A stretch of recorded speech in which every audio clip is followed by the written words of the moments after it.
गाजीपुर के सांसद अफजाल अंसारी आज प्रधानमंत्री ग्रामीण सड़क योजना के तहत जखनिया विधानसभा के सादात और कनेरी में बने हुए सड़क का लोकार्पण करने के लिए पहुंचे थे।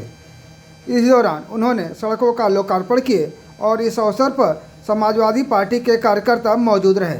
इस दौरान उन्होंने सनातन परंपरा का निर्वहन करते हुए प्रधानमंत्री ग्रामीण सड़क योजना का लोकार्पण किया। इस दौरान उन्होंने मोदी पर तंज कसते हुए कहा कि अगर बैलेट पेपर से चुनाव हो जाए तो एक सप्ताह में मोदी सरकार की विदाई हो जाएगी, अगर नहीं होगी तो वह राजनीति से संन्यास ले लेंगे। तो ही आजम खान की चिट्ठी पर कहा कि जो उन्हें महसूस किया वही उन्होंने लिखा है। साथ ही उन्होंने सोनिया और सुरेश के चल रहे मामले पर कहा कि सुरेश को वह नहीं जानते। इस दौरान इंडिया गठबंधन के सवालों पर भी उन्होंने खुलकर जवाब दिया। कुछ दौर है, कुछ तरीके हैं, कुछ किस्से हैं, कुछ कहानी है, ये रिवायतें भी तो निभानी है। इस खुशबू की रिवायत भी अजीब है, उदास दिल को पल भर में खुशियों से भर देती है। नए भारत की नई रिवायतें, नाइस बासमती राइस, एक खास सी रिवायत। आजम खान साहब ने जो जेल से पत्र लिखा है उसमें उन्होंने कहा कि मुसलमानों की जो स्थिति है काफी बद से बदतर हो चुकी है। देखिए, आजम खान साहब बहुत बड़े नेता हैं और जो महसूस किए हैं उसको लिखे, उस पर आप किसी से कमेंट कैसे मांग सकते हैं। जो वो महसूस कर रहे हैं उसको उन्होंने लिखा है। इन दिनों जो सर सोनिया और सुरेश का मुद्दा काफी चर्चा में चल रहा है। सोनिया गांधी और सुरेश का मुद्दा जो काफी चर्चा में चल रहा है। सोनिया गांधी और सुरेश का लगातार भाजपा जो सुरेश हम ही नहीं सुन रखे हैं सुरेश क्या है। एक मुद्दा चल रहा है कि अडानी साहब पर अमेरिका ने ये डंडा क्यों चला दिया, इस मुद्दे पर आप सवाल मत करिएगा। एक मुद्दा जनता में चल रहा है कि लहसुन 400 से पार हो गया, इस पर आप सवाल पूछेंगे नहीं कि भैया इस जखनिया विधानसभा में लहसुन का भाव बा। मोदी जी ने, भाजपा ने नारा दिया था अब की बेर 400 का पार, तो लहसुन तो हो गए 400 का पार।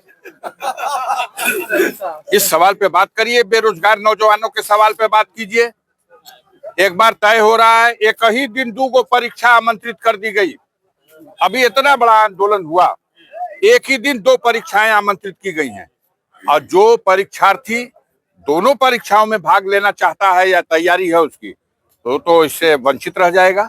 ये कौन सी नीति है सरकार की, कौन सी नीति है भाई। आम पढ़ा लिखा इंसान त्राहिमाम बोल दिया है।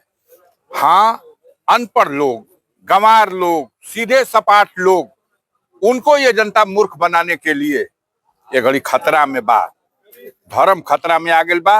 ये घड़ी कुल बात कैला का काम नहीं है कि महंगाई कितना बढ़ गई, नौकरी मिली कि ना मिली, पहले आवाजा चल जा।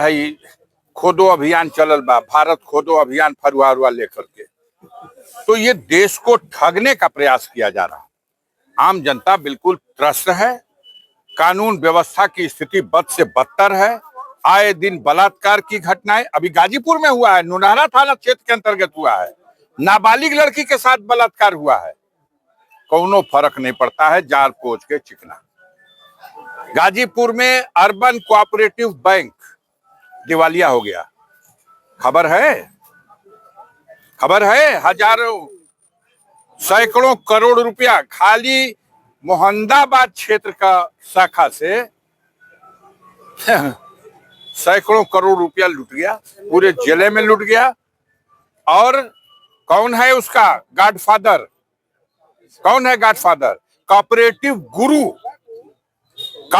गुरु की संज्ञा दी गई और महामहिम राज्यपाल साहब के राजनीतिक गुरु जो उसके डायरेक्टर हैं, आज उनके लिए अब नहीं कुछ बोलेंगे, वो गए बेचारे बैकुंठ।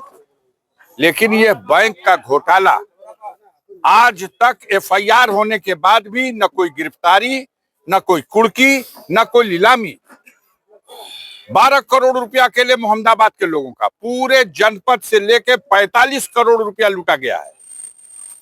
कहां बा बुलडोजरवा, कहां है इनकाउंटर वाली गोली? जो लुटेरे हैं, बैंक में जनता का पैसा है, लूट के बैंक बंद करके भाग रहे हैं, उनके साथ क्यों नहीं कानूनी कार्रवाई हो रही है? एफआईआर हो गया। पूछ रही है जनता, अवाक है जनता, वारे मिली भगत। कैसे कर सकते हैं कार्रवाई? तब तो सिन्हा जी कश्मीर में बैठ के छत्र छाया में कोऑपरेटिव बैंक खोलो और जनता को लूटो। चलिए बोलिए। सर एक अंतिम सवाल है कि इंडिया गठबंधन के नेता को लेकर लगातार घमासान मचा हुआ है। ममता बनर्जी को लोग नेता बनाने की बात कर रहे हैं, तो क्या और एक तरफ सोनिया और सब लोग बड़े आराम से बैठ के तय कर लेंगे। ममता बनर्जी देश की बड़ी नेता हैं। सोनिया गांधी हम समझते हैं सारे इंडिया गठबंधन के घटक दलों का जो सामंजस्य बना उसमें सबसे बड़ी भूमिका उनकी है।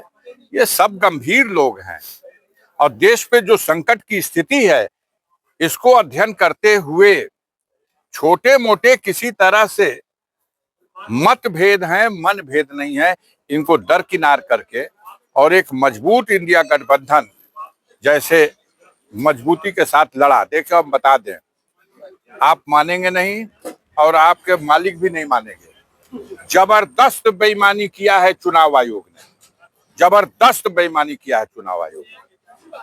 और अब पूरे देश में यह आंदोलन खड़ा होने जा रहा। महंगाई के सवाल पर, बेरोजगारी के सवाल पर, किसानों की समस्या के सवाल पर यह आंदोलन एक तरफ, अब आंदोलन खड़ा होने जा रहा है कि ईवीएम हटाओ और बैलेट पेपर से चुनाव कराओ। एक हफ्ता में मोदी जी की सरकार की विदाई नहीं हो जाएगी तो मैं राजनीति छोड़ दूंगा। एक बार चुनाव करा के देख लो, एक बार बैलेट पेपर से चुनाव करा दे, बेईमानी का सहारा लेकर के, सुप्रीम कोर्ट के आदेश को दरकिनार करके आप जनता को ठग सकते हैं, जीत सकते हैं।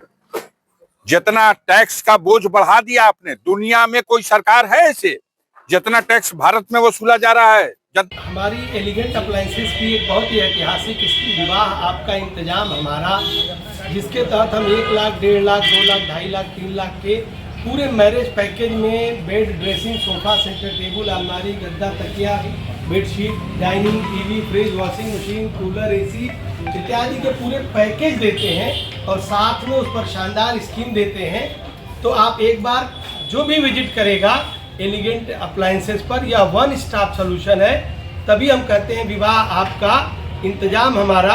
आप करिए बारातियों का स्वागत, हम करते हैं विवाह का इंतजाम।